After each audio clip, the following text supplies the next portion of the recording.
All right, team, let's get focused. We're going to tackle a topic that's a really big deal on the CMA exam. And honestly, it's changing how modern companies talk about their value. I'm talking about integrated reporting. Now, I know the framework can seem a little bit intimidating at first, but I promise you, we're going to break it all down so you have exactly what you need to absolutely ace these questions. Let's dive in. So let's start with a basic question. Do our traditional financial statements really tell the whole story? Think about it for a second.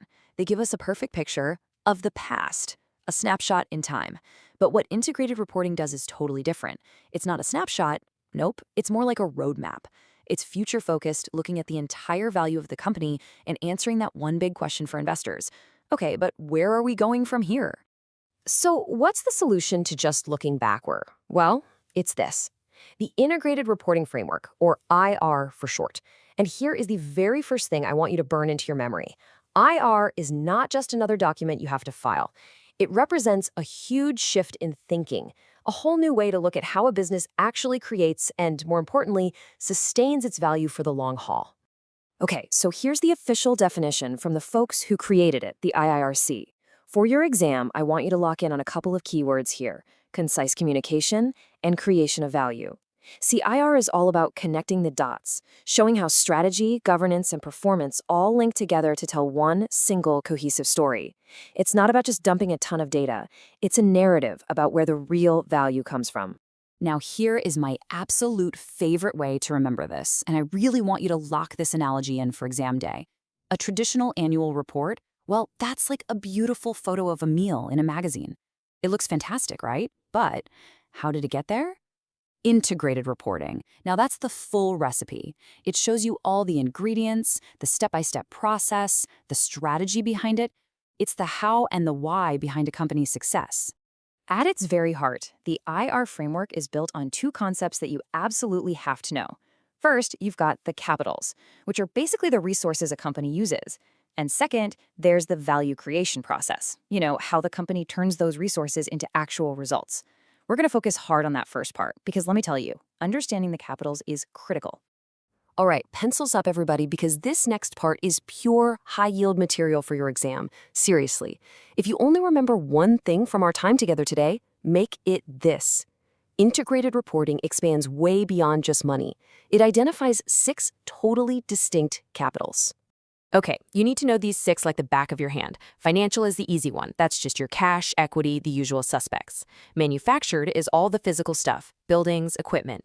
Intellectual covers your intangibles like patents and software. Human capital, now this is a big one. That's the raw talent, skills, and experience of your team. Social and relationship capital is all about your reputation and the trust you've built. And finally, natural capital, the environmental resources the business really depends on. These 6 together give you that full, holistic picture. Let's do a quick knowledge check, okay? This is exactly the kind of thing you'll see on the exam. So a company invests in a big new staff training program. Which of the 6 capitals does this primarily increase? Give it a thought. If you said human capital, you are absolutely correct. Perfect. It's all about making the skills and experience of your employees better. That's exactly how you need to be thinking. Okay, great. So we've got the 6 capitals down. But, you know, a report isn't just a list of things. So how do you actually structure it? Well, the IIRC gives us a set of guiding principles. Think of these as the rules of the road for creating a really high-quality report. For the exam, you'll want to focus on these. Strategic focus just means it's got to be forward-looking, not just some history lesson. Connectivity is huge. It's about showing the relationships, like how investing in your people, human capital, creates new ideas, intellectual capital. Materiality means you cut out the fluff, only include what actually matters to creating value. And finally, conciseness, reliability, and completeness means it's got to be brief, it's got to be honest, and it has to tell the whole story, the good and, yes, the bad. Wow, we've covered a lot. But before we finish up, I want to give you one final tip. Think of this as the inside scoop, something to help you grab that extra point on exam day. When you're staring down a multiple choice question on this topic, this is what I want you to be looking for. Now listen closely to this one. The number one audience for an integrated report is always the providers of financial capital. We're talking about investors and lenders, the people deciding where to put their money. So when a question asks you about the primary purpose of IR, I want you to scan those options for one specific phrase. long-term value creation. I'm telling you, that is almost always the key to the right answer, because that's what investors truly care about most. And that is a wrap on integrated reporting. You absolutely have what it takes to nail these questions. You do. My best advice for you now, just take a deep breath and go review those 6 capitals one more time. Get them in your head until they're second nature. You've got this.